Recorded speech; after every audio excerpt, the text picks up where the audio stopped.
ബംഗ്ലാദേശുമായുള്ള രണ്ടാമത്തെയും അവസാനത്തെയും cricket test ഈ ആഴ്ച ആരംഭിക്കാനിരിക്കെ ക്യാപ്റ്റൻ രോഹിത് ശർമ്മയുടെയും മുൻ നായകൻ വിരാട് കോഹ്ലിയുടെയും മോശം ഫോം ഇന്ത്യക്ക് തലവേദനയായി മാറിയിരിക്കുകയാണ്.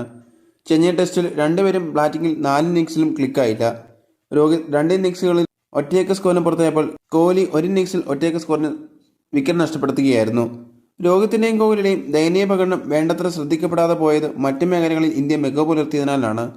എന്നാൽ കാൺപൂരിലെ അടുത്ത ടെസ്റ്റിലും ഇരുവരിൽ നിന്നും ഈ തരത്തിലുള്ള ദയനീയ പ്രകടനം ടീം ഇന്ത്യ പ്രതീക്ഷിക്കുന്നില്ല. ശക്തമായൊരു തിരിച്ചറിവ് രണ്ടുപേരും നടത്തുമോ എന്നാണ് ആരാധകർ ഉറ്റുനോക്കുന്നത്.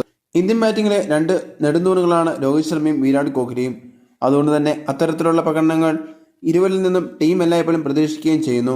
ടെസ്റ്റിൽ രോഹിത്തും കോഹ്ലിയും ഒരുപോലെ 2 ഇന്നിംഗ്സുകളിലും ഫ്ലോപ്പ് ആവുന്നത് അധികം കാണാറില്ല.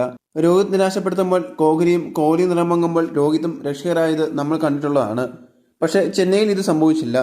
രോഹിത്തിനും കോഹ്ലിക്കും 2 ഇന്നിംഗ്സുകളുമായി സംഭാവന ചെയ്യാൻ കഴിഞ്ഞത് വെറും 34 റൺസ് മാത്രമാണ്. ആദ്യ ഇന്നിംഗ്സിൽ ഹിറ്റ്മാനും കോഹ്ലിയും 6 റൺസാണ് നേടിയത്. രണ്ടുപേരെയും ഫാസ്റ്റ് ബൗളർ ഹസൻ മുഹമ്മദ് മടക്കുകയായിരുന്നു. ആദ്യ ഇന്നിംഗ്സിലെ നിരാശ രണ്ടാം ഇന്നിംഗ്സിൽ ഇരുവരും മായ്ക്കുമെന്നാണ് പ്രതീക്ഷിച്ചത്. പക്ഷേ വീണ്ടും നിരാശ തന്നെയായിരുന്നു ഫലം. രണ്ടാം ഇന്നിംഗ്സിൽ 5 റൺസ് മാത്രം എടുത്ത രോഹിത്തിനെ ടസ്കൻ അഹമ്മദ് പുറത്താക്കുകയായിരുന്നു. 17 റൺസ് എടുത്ത കോഹ്ലിയെ മടക്കിയത് സ്പിന്നർ മൊഹദി ഹസനായിരുന്നു. അമ്പയറുടെ മോശം തീരുമാനമാണ് അദ്ദേഹത്തിന് വിനയായത്. റിവ്യൂ എടുത്തിരുന്നെങ്കിൽ കോഹ്ലി തീർച്ചയായും രക്ഷപ്പെടുമായിരുന്നു.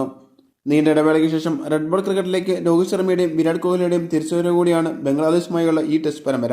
ഈ ബ്രേക്ക് തന്നെയാണ് ഇരുവർക്കും ഇപ്പോൾ തിരിച്ചടിയായി മാറിയതെന്നാണ് വിലയിരുത്തപ്പെടുന്നത്. ഈ വർഷം ആദ്യം സൗത്ത് ആഫ്രിക്കയുമായുള്ള ഒരേയൊരു ടെസ്റ്റിൽ മാത്രമാണ് കോഹ്ലി കളിച്ചത്. അതിനുശേഷം ഇംഗ്ലണ്ടുമായുള്ള 5 ടെസ്റ്റുകളുടെ പരമ്പരയിൽ നിന്നും അദ്ദേഹം വിട്ടുനിൽക്കുകയായിരുന്നു.